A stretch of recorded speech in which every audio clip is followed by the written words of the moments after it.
Pemirsa, uji coba perluasan sistem ganjil genap di wilayah DKI Jakarta mulai dilakukan hari ini. Perluasan sistem ganjil genap diharapkan dapat mengurangi polusi udara di Jakarta. Lalu sejauh mana dampak ganjil genap untuk kurangi polusi di Jakarta? Telah ada rekan kami Priscila Puspa langsung dari gedung DPR RI. Silakan rekan Priscila.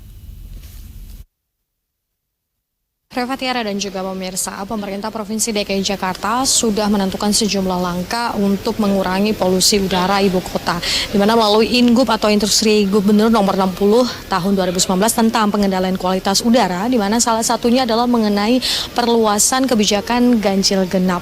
Dan dalam hal ini, Dinas Lingkungan Hidup terus berkoordinasi dengan sejumlah pihak untuk bagaimana menerapkan perluasan untuk ganjil genap, termasuk dengan koordinasi dengan Dewan Perwakilan Rakyat Daerah Provinsi DKI Jakarta. Dan untuk mengetahui bagaimana bagaimana efektifnya ganjil genap ini untuk mengurangi atau menekan polusi udara di DKI Jakarta, saat ini saya sudah bersama dengan anggota Komisi D dari fraksi PDIP Perjuangan, yakni Pantas Nainggolan. Halo Abang, selamat malam. Selamat malam. Nah, Abang, kita ketahui bahwa untuk perluasan ganjil genap ini kan sudah disosialisasikan dan hari ini adalah uji coba. Ini dari anggota Dewan sendiri, bagaimana koordinasi dengan Dinas Lingkungan Hidup dan juga dengan Disub seperti apa sampai saat ini?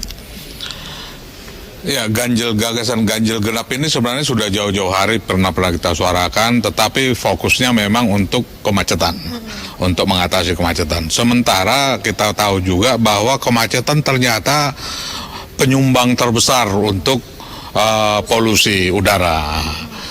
Jadi ada dua hal yang perlu kita apain di situ, ya bisa sekaligus juga jumlah kendaraan memang sudah jauh melampaui yang semestinya, dan gas buang dari setiap kendaraan juga ternyata tidak selalu sesuai dengan standar yang diinginkan.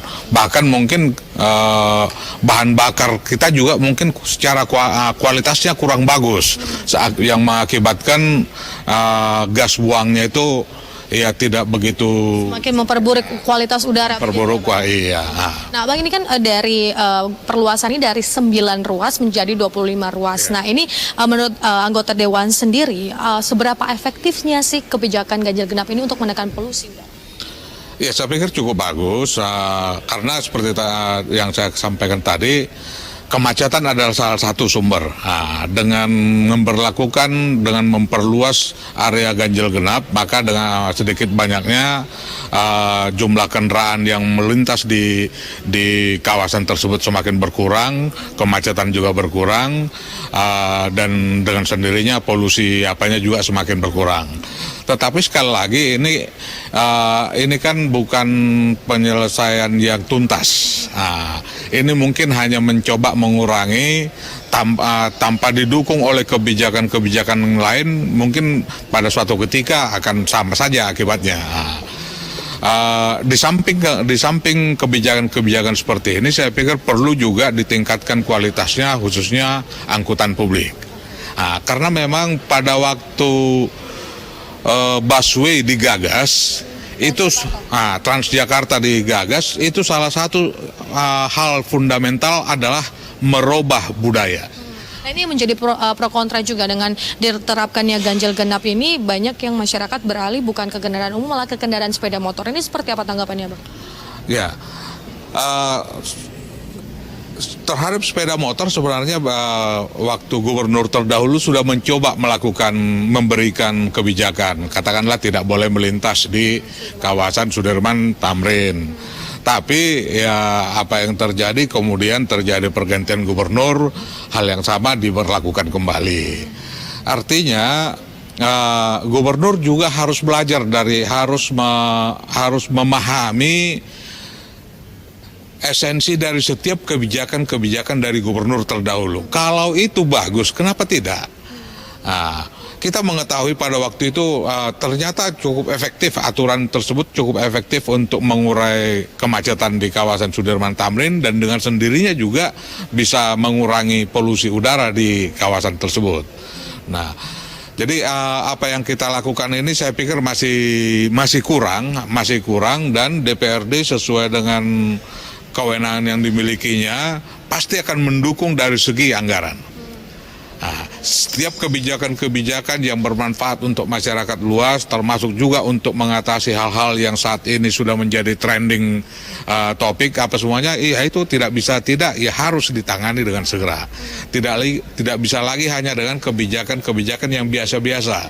Harus ada kebijakan-kebijakan yang revolusioner. Nah, Bang, ini kan dari tujuan utama untuk perluasan ini adalah menekan polusi udara. Namun kalau tidak ada partisipasi dari masyarakat, di mana memang kesadaran masyarakat beralih dari kendaraan pribadi ke kendaraan umum ini, seperti apa maksudnya himbauan Abang untuk warga DKI sendiri? Karena kan ini untuk kualitas udara kita bersama begitu. Masyarakat juga kadang-kadang harus diarahkan, ya. Jadi tidak cukup hanya dihimbau, tetapi ada kondisi yang memungkinkan mereka juga harus mengikuti arahan tersebut. Itulah yang biasa kita sebut rekayasa sosial. Aturan-aturan itu juga sebenarnya bermanfaat untuk itu. Bermanfaat untuk menggiring masyarakat supaya berperilaku seperti yang diinginkan. Termasuk juga misalnya seperti kendaraan angkutan ya busway apa semuanya, di samping memperluas jaringan busway kualitasnya lebih bagus, maka solusi yang tidak diingini, katakanlah lari ke sepeda motor apa semuanya juga ya harus disikapi gitu. Nah, katakanlah mungkin kendaraan bermotor sepeda motor roda 2 yang tidak memenuhi standar emisi gas buang ya nggak boleh. Usia kendaraan misalnya sekian tahun ya tidak boleh. Itu adalah kebijakan-kebijakan yang mengarah di samping perbaikan peningkatan kualitas, di sisi lain menekan yang tidak kondusif, yang tidak mendukung terhadap kebijakan itu di sisi lain gitu loh. Terima kasih Abang untuk informasi dan waktunya. Dan pemirsa, inilah memang kita mengharapkan bahwa setiap warga juga bisa mendukung bagaimana kebijakan yang sudah dikeluarkan oleh Pemprov DKI Jakarta. Karena ini tujuannya adalah untuk memperbaiki kualitas udara DKI Jakarta, sehingga kita pun yang tinggal di ibu kota ini bisa hidup dengan sehat dan juga nyaman. Dengan demikian yang dapat kami sampaikan dari Kebon Sirih, Jakarta Pusat, kembali ke studio Reva dan juga Tiara. Ya, terima kasih rekan Priscila atas laporan Anda langsung dari gedung DPRD DKI Jakarta.